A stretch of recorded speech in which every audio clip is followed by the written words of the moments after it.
Bismillahirrahmanirrahim. Assalamualaikum warahmatullahi wabarakatuh.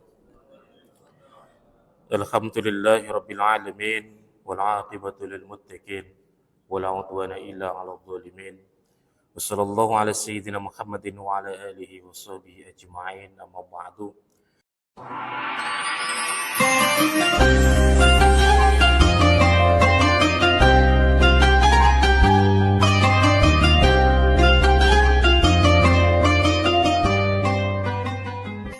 Yang saya hormati para bapak dan ibu sekalian, jemaah sholat zuhur Masjid Baitus Salam yang insya Allah semuanya dirahmati Allah Subhanahu wa Ta'ala. Syukur kita panjatkan kehadirat Allah, salawat dan salam kita aturkan kehadirat junjungan kita Nabi Agung Muhammad sallallahu alaihi wasallam. Kita lanjutkan kajian kita setiap hari Rabu, kitab Tijanut Daruri. Bismillahirrahmanirrahim. Wal jaisu fi haqqihi ta'ala fi'lu kulli mumkinin aw tarkuhu. Selanjutnya adalah sifat jaiz bagi Allah Subhanahu wa Ta'ala. Maksudnya jaiz bisa jadi Allah berbuat, bisa jadi tidak berbuat.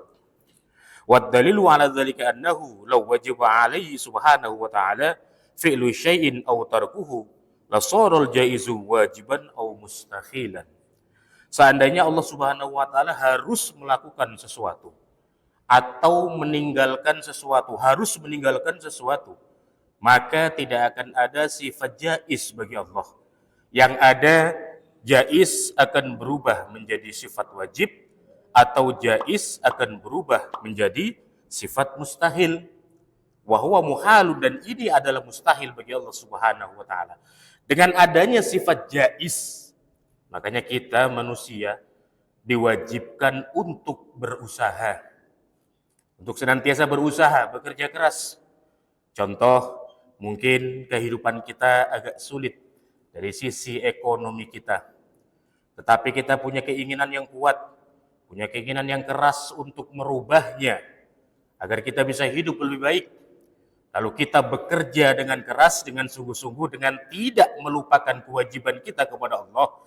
Artinya ketika kita kerja keras, tidak meninggalkan sholat 5 waktu, tidak meninggalkan apa yang difardukan oleh Allah Subhanahu wa Ta'ala, maka bisa jadi Allah berbuat, jaiznya Allah akan merubah yang kita tadinya hidupnya sulit, akan diberikan kehidupan yang lebih layak. Inilah jaiznya Allah.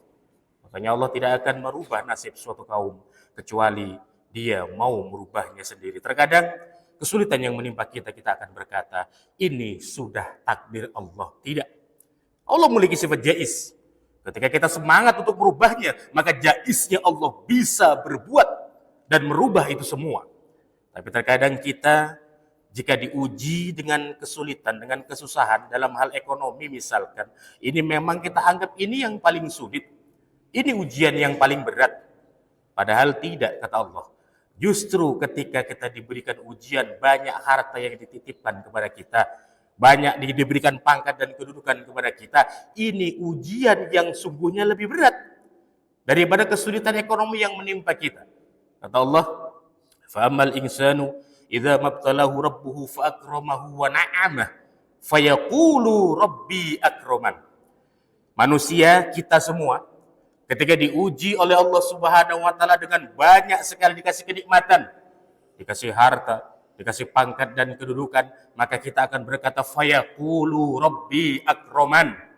Tuhan telah memuliakan aku. Tak sia-sia aku salat 5 waktu, tak sia-sia aku salat Jumat, tak sia-sia aku senantiasa jamaah ke Baitus Salam, tak sia-sia aku senantiasa infak dan sedekah. Kita akan bersyukur terus kepada Allah.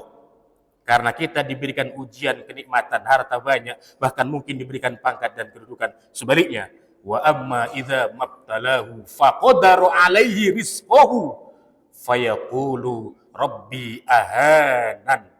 Ketika kita diuji oleh Allah Subhanahu wa Ta'ala, qadara alaihi rizqahu, dikurangi rezekinya, agak sedikit tersendat ekonominya, maka kita akan berkata fayaqulu rabbi ahanan. Tuhan telah menghinakan aku, padahal aku senantiasa sholat jamaah ke Baitus Salam, padahal aku senantiasa infak sedekah ke Baitus Salam, sering aku baca Quran, sering aku sholat sunnah, tapi rupanya hidupku senantiasa susah. lalu kita menyalahkan Allah Subhanahu wa taala, naudzubillah, tsumma naudzubillahi min dzalik. Allah lebih tahu kadar keimanan kita. Ketika kita diberikan ujian kesulitan, semangat kita bekerja keras, bersungguh-sungguh agar hidup kita berubah. Tapi kita harus bertawakal kepada Allah, keputusan kita serahkan kepada Allah.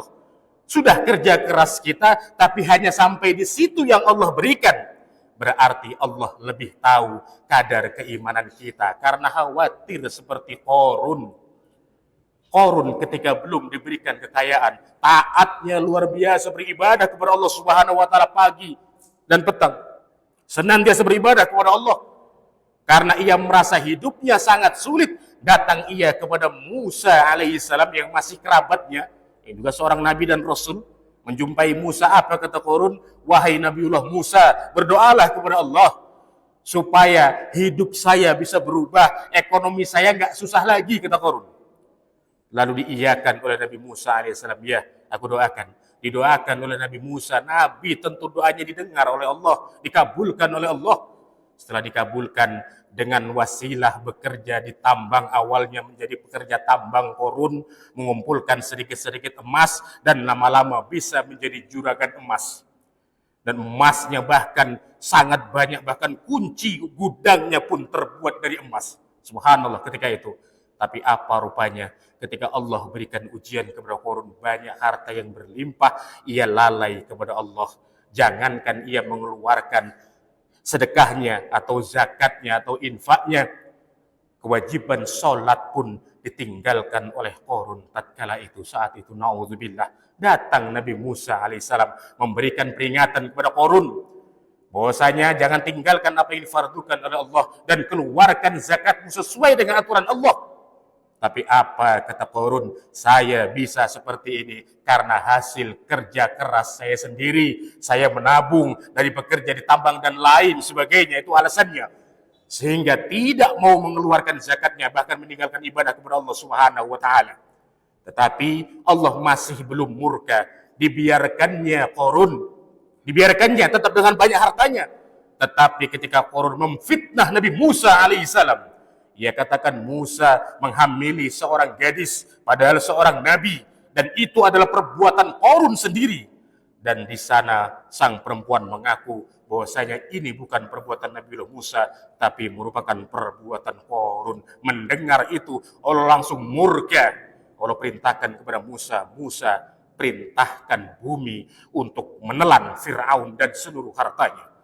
Akhirnya dengan izin Allah dihentakkan tongkat Musa di bumi, terbelah Qarun beserta seluruh hartanya dan bala tentaranya yang zalim ditelan oleh bumi. Sampai saat ini ketika kita mendapatkan emas atau kuningan yang kita temu di got dan lain sebagainya dari dalam tanah, maka kita akan berkata itu harta Qarun. Padahal belum tentu harta Qarun, karena Qarun terjadi di Mesir sana, kita di Indonesia. Bisa jadi harta peninggalan Belanda atau Jepang. Tapi itulah karena Allah sudah memberikan contoh kepada orang kaya yang zalim. Ditenggelamkan semua hartanya. Contohnya si Qarun tadi. Makanya ketika kita dalam keadaan sulit, susah, maka kita senantiasa bersyukur. Karena kesulitan itulah ujian yang paling ringan. Ketika kita diberikan harta, ketika kita diberikan pangkat dan kedudukan, itulah ujian yang sangat berat sesungguhnya. Tetapi kebanyakan kita akan lebih suka bila diberikan ujian berupa harta, pangkat, dan kedudukan. Kembali ke jaiznya Allah. Allah memiliki sifat jaiz. Terserah Allah akan berbuat apa. Bisa jadi Allah berbuat, bisa jadi tidak berbuat. Artinya Allah melihat kesungguhan kita. Ketika kita bersungguh-sungguh dan tawakal kepada Allah Subhanahu wa taala, bisa jadi apa yang kita inginkan akan dikabulkan oleh Allah Subhanahu wa taala. Hadirin dirahmati Allah, itulah sifat jaiz bagi Allah. Lalu kemudian kita memasuki pada bab sifat wajib bagi Rasul, para Nabi dan Rasul utusan Allah. Wajibu fi haqqi rusuli alaihi wassalatu wassalam as-sidqu wa didduhu al-kadhib. Dan sekarang kita sampai kepada pembahasan Rasul, karena sifat Allah sudah selesai kita bahas hari ini insyaallah. Rasulullah, para Rasul, para Nabi dan Rasul memiliki sifat wajib. Yang pertama adalah as-sidqu, benar. Dan lawan dari as-sidq adalah al-kadhib, dusta. Jadi Nabi dan Rasul tidak mungkin berdusta. Berbeda dengan kita, hari-hari kita banyak sekali melakukan dusta, melakukan dosa dan lain sebagainya. Tapi kalau Rasul tidak, Apa yang disampaikan itu adalah kebenaran yang datang dari Allah Subhanahu wa taala. Wa dalilu ala dzalika annahum law kadzabu lakana khabarullahi subhanahu wa ta'ala kadziban wa huwa muhalun. Seandainya para rasul ini mereka semua pendusta, bukan orang yang benar, adalah orang pembohong, tentu kabar atau khobar yang diberikan oleh kepada mereka itu tidak akan sampai kepada kita. Mereka semua akan berdusta. Khobar Allah tidak akan sampai kepada kita semua. Artinya ketika para rasul itu pendusta, ini adalah sesuatu yang mustahil. Itu sifat rasul yang pertama, sidik, benar, dan lawan benar adalah kadzib. Dan yang kedua, wajibu fi hakim alaihi wassalatu wassalam al-amanatu. Yang kedua adalah amanah. Wadidduha al-khiyanah, dan lawan daripada amanah adalah khiyanah, berkhianat. Wad-dalilu ala dzalika annahum law khanu bi fi'li muharramin aw makruhin lakunna ma'murin bimithli dzalika wa yasihu an na'muru bi muharramin aw makruhin. Jadi seandainya rasul ini berkhianat, tidak amanah, tidak menyampaikan sesuai dengan risalah, tentu kita akan diperintahkan oleh Rasul untuk senantiasa berbuat haram, untuk senantiasa berbuat makruh, dan tentu ini tidak mungkin, ini mustahil, karena Rasul tidak pernah khianat. Apa yang disampaikan terkecuali ada hal yang memang mahsus kepada mereka yang tidak disampaikan kepada kita. Contoh, Allah Subhanahu wa taala memiliki 100 rahmat dan 99 masih Allah simpan di surganya Allah Subhanahu wa taala, dan satu rahmat itulah yang diberikan kita di bumi ini, di dunia ini. Dengan satu rahmat kita bisa berbicara dengan saudara kita di luar negeri. Dengan satu rahmat kita bisa terbang ke udara dengan tanpa memiliki sayap. Dengan satu rahmat kita bisa menaiki mobil kendaraan kita yang dingin dengan penuh AC dan lain sebagainya. Dan yang 99 masih disisakan oleh Allah Subhanahu wa taala. Tentu Rasul diberikan pengetahuan oleh Allah untuk yang 99, tetapi itu tidak disampaikan kepada kita karena itu maksus bagi para nabi dan rasul. Insyaallah kita lanjutkan pada Rabu pekan yang akan datang. Subhanakallahumma bihamdika asyhadu an la ilaha illa anta astaghfiruka wa atubu ilaik. Assalamualaikum warahmatullahi wabarakatuh.